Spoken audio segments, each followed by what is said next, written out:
Hey there, I made this tier list just now. The video ended up kind of terrible, so I'm just going to kind of redo it, talk about why everything placed where it did. First, Halo, just incredible. Made the Xbox a must have. Lots of people bought Xbox to play Halo, which is awesome. It turned Xbox into a household name. Absolute must have. Same with Halo 2. Halo 2 added quite a bit. Halo 2's online was phenomenal. You had tons of casual playlists, tons of competitive playlists. Like, if I remember correctly, there was like 8 or more different ranked playlists. The ranking system was you start at rank 1 and you could get up to rank 50. The same exact as Halo 3, difference being Halo 2, it was ruthless. You could win 7, 8 matches in a row and your rank would not go up. You lose one, it goes down. Then you could win the next 8, it doesn't go up. You lose one, it goes down again. It was wild. You had to get to even 40, you had to be an absolute legend. Like, I would play this game and just crush people. Just go on epic sprees of wins and domination.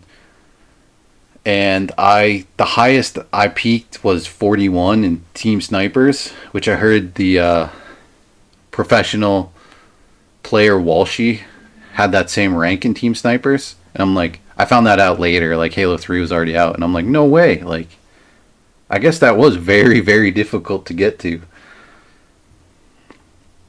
So Halo 3 and Halo 2, a lot more features than the first.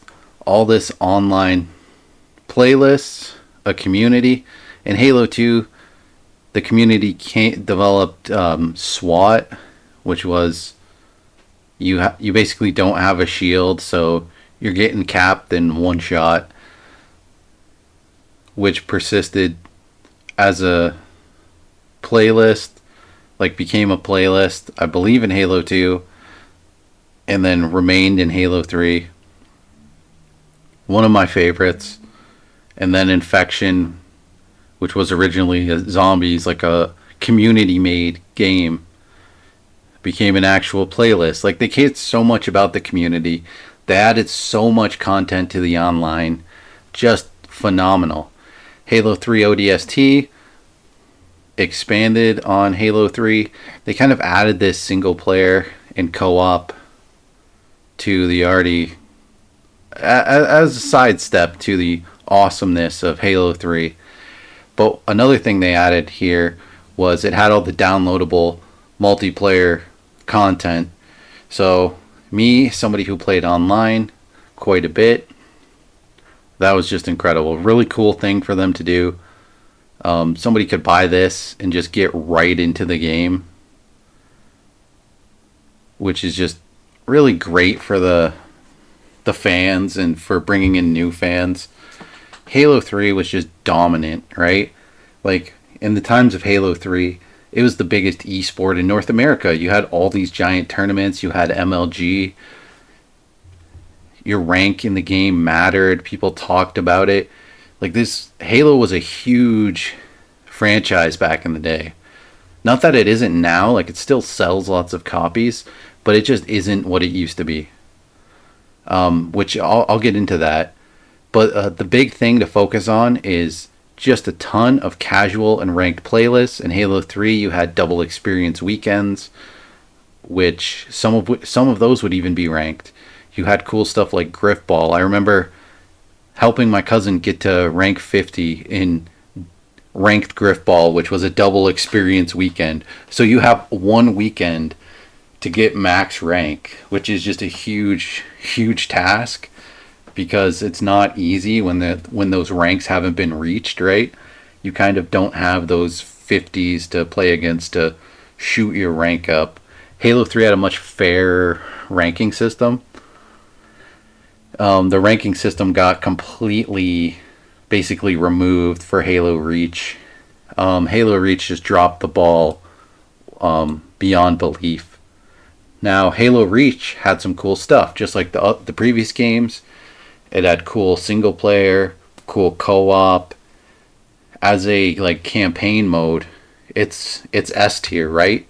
But everybody got into Halo for the multiplayer.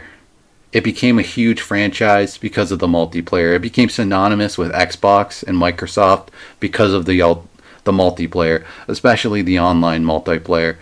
Having that competitiveness really sort of cemented a community and made people like care about the game. It's so much harder to watch a game competitively online if you haven't really like played it, or you haven't played it and like really given a crap about it, because you miss out on the little intricacies. You aren't certain on what they're doing. Like, you're just not seeing the big picture, and the later games ensure that you're not seeing the big picture because there just isn't that community. There isn't that reason to play online. The online doesn't have those competitive features. The firefight mode in Halo Reach was really cool. It was a cool addition to the co-op. The multiplayer, there was a lot of character customization, but where they went really wrong was they wanted to compete with Call of Duty. Now, competing with Call of Duty is fine, but the way they went about it, they took way too many steps. It's like they wanted to kill Call of Duty, which was just dumb, because in Call of Duty, you're a lot more powerful. Like, your person is just a human. In Halo, you're a clone, like, super soldier. You're like Captain America in a suit of armor, in Iron Man's armor. Not quite that strong, but like, you kind of get the idea. You're a lot harder to defeat. In Call of Duty, you're pretty much, gonna blast somebody in 1 second, right? A combat lasts 1 second. It lasts longer in Halo. In Halo, you can jump around like supernaturally high and has this really like nice motion to it. Well, they got rid of that. They decided we need to have sprint. They added a couple power-ups, but the main one is sprint, which really slows down the gameplay. You would think it would speed up the gameplay, and they made the maps omega huge in Halo Reach, so it feels like it's speeding up the gameplay a little bit because you have to sprint to try to find the action, but it actually really slows things down. Think about when you're sprinting in this game, or a lot of first-person shooters, you can't move left to right nearly as well, right? Like, you're limited because you're sprinting. You also can't look around as good because you're sprinting in whatever direction you're looking around. So it really limits your vision and your movement. Now, like I said, the maps are a lot bigger. A 4v4 map in Halo Reach is so big that it would be a big team battle map in Halo 3, Halo 2, Halo 1.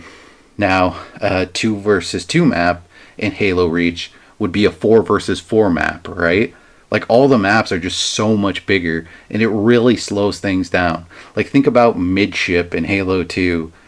Think about Guardian in Halo 3. These are like tiny maps, which you kind of like need. Like, Guardian and Midship are some of the best 4v4 maps there's ever been. Now think about the giant maps in Halo Reach you've played 4v4. It's absurd. Another thing that slows things down is the texture. The texture of the walls, of the ceilings, of the floor in Halo Reach and the games after it. Say you throw a grenade at a wall with the intention of bouncing it off that wall to hit an enemy. Well, now there's so much texture on the wall, who knows where it's going to bounce. Like, you have to play like thousands of hours of the game to know how a grenade is going to bounce off of each section of wall from each angle. Like, it's just absurd. So you throw the grenade at the wall, and it's not hitting that enemy. It's like going like straight down. Well, maybe not straight down, but it may as well just be going straight down. It's not as useful as it used to be. Again, weakening you, making everything take more time. Also, the enemy you're trying to kill can sprint away, can sprint out of the action, can be like, oh, nope, I'm turning tail, and I'm sprinting away, slowing down the action, which is a huge problem. Another huge thing that slows down the action is bloom. Now, bloom, for people who weren't there, is this idea that your gun needs to recharge. So how it recharges is your reticle in the middle of the screen, what you use to aim your gun. When you fire, it gets bigger. It becomes this big circle, and then after like a second or so, it goes back down to where it originally was. Now you're thinking, oh, well, a skilled gamer wouldn't need that reticle to be there on the screen at all. Like, it's because you would remember where it is. You should know where your shot's going to go. And yeah, I had the same thought, right? But that's not the case, because regardless if that reticle, if you're in the bloom, in the recoil or whatever, the recharge time, then it's not going to go right where that reticle is about to be, where the reticle would be. It's going to be off kilter. It's going to randomly be in the not exact position. Again, slowing things down a lot. Another thing that slows things down is the main weapon, right? So in Halo 3, your main weapon was the battle rifle, which was a 4-shot headshot to win a one-on-one battle. Well, in Halo Reach, they decided we're going to slow things down even further. They switched to the DMR, which is now a 5 headshot win. So your weapon is shooting at a way lower rate because of this recoil thing. And it also takes more shots to defeat an enemy. And your grenades aren't going to hit as much. And they can sprint away. And it's just so much slower. And that just made the playing online so much worse. Because it's just, the action went from being fast paced, really cool, very team oriented, to I gotta desperately seek for any action at all. It just didn't work. Another huge problem that made the online a lot worse is they got rid of the ranking system. They decided we're going to copy Call of Duty's ranking system, which is only based off of number of games played. Why would you do that? That's terrible. No, that's meaningless. That just says, oh, I play a lot, not, oh, I'm your rank in Halo 3 mattered. It was cool. You could brag about it. People actually put effort into the game to get to a higher rank. It was meaningful. Whereas Halo Reach, it just meant nothing. They did try to have some kind of individual ranking system, but for some reason you had to play 4 games in a day, and then it gave you a number, like a 4-digit number. I don't know exactly what the numbers were. And I think eventually, after 4 days or a week or something, those would average out and put you in a division, like an Iron Division, Gold Division. Again, I don't even know, because I don't know anybody who actually ever engaged in it. Nobody ever was oh yeah, sure, I'll play 4 games of ranked every day for a week. No one's gonna do that. That's ridiculous. That shouldn't be what it is. And I think they only had it for Team Doubles and Team Slayer. No one ever gave a one crap about this at all. And think about how much that affects the online community and the game overall when you have just decayed and gutted the competitive online play. Halo went from being the biggest esport in North America to being in throughout Reach's run. It was still had that success, but it was slowly dying, and people just couldn't see it. People just didn't see that the community just cared less and less. It wasn't until Halo 4 came out that that really started to show through, and a lot of people blamed Halo 4, but it's actually, the damage was done in Reach.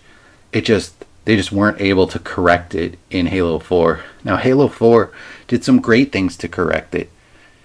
It felt less like Call of Duty. At least your weapons were more powerful again, and the maps were slightly smaller than in Halo Reach. It really was a noticeable improvement, and I think if Halo 4 just had ranked, if they just made your core 5 ranked playlists being free for all, 2v2, 4v4, 4v4 snipers, and 4v4 SWAT, then it would have people would have loved it. It would have rejuvenized the franchise. It would be a high A tier. It would have just brought back to life the Halo community online. But that's not what happened. They didn't have ranked play. Halo 5 didn't have ranked play. Halo Infinite doesn't have ranked play. As far as I know, none of these games have ranked play online. They just gave up on their online multiplayer community. It is crazy to me. Halo Infinite was a really cool game. I played quite a bit of the campaign. You grapple hook around. It's a lot like Far Cry. Really cool. I played online. I jumped from one platform to another, and you probably already know what I'm going to say happened. My character goes into an animation. Now, I cleared this jump. I was well onto the second platform, but no, it has to grab onto the ledge, go into a climbing animation, which leaves you vulnerable for like 1.5 seconds. But 1.5 seconds in a first-person shooter is more than enough time for you to be crushed, and that's exactly what happened. Like, before I was even out of the animation, I was toast. A grenade and bullets rained on me, and I'm like, I was literally stuck in an animation. Why did that animation even happen? I didn't even know it was going to do that. Why would that even be a feature in the multiplayer? That's insane. Like, there's no reason to have that. It just, and that even kind of limits your options, right? Say for some reason I wanted to just jump towards a platform but not make the jump. Like, I intentionally wanted to like kind of like bob my head up to like see a little bit more into around a corner or something. You know what it would do? It would throw me in the climbing animation. It's just, to me, it's wild that they've never seen how severely adding sprint has slowed down the action and made the multiplayer experience worse and slower. They've never corrected that problem, and it's so crystal clear to me. Anyone I've ever explained it to sees it, understands it, agrees with me, but somehow the developers they just can't see that, and they can't see the importance of having just simply ranked playlists. My mind is so blown by that. Like, I've heard people talk about their Overwatch rank, right? And like, Overwatch is dying out, but it's funny, like, even that like blows Halo out of the water these days. The Halo in the first-person shooter genre is an absolute afterthought, where it used to be the top of the mountain. That brings us to our last one, which is not a selection on this tier list, but I will rank it anyway, and that is the Master Chief Collection. It is A tier. It has some slight problems. At least it's fun to play online. I wish they would just add ranked. I wish it was, I select Halo 2, I'm going to play ranked. These ranked Halo 2, say I want to play Team Snipers in Halo 2, boom, I select that, matchmaking for that. You're never really going to have that competitive online community with that kind of format. Like, no one's ever going to truly care. I think they could do it a lot like World of Warcraft. Like, say you did it one at a time, kind of like classic WoW. Then you move on to Burning Crusade, then you move on to Wrath of the Lich King. You could do that same sort of thing with the first 3 Halo games, make it kind of last a couple years, and I think you would actually see like a decent resurgence maybe. But you'd have to somehow rebuild the online community at the same time. Like, you won't, I don't know how you do that step though. You wouldn't just have the built-in community that WoW has, but it would be cool to see. So yeah, Master Chief Collection, A tier. Whichever tier list you'd like to see next, just let me know in the comments below. I'm big into certain other gaming franchises. I'm huge into film.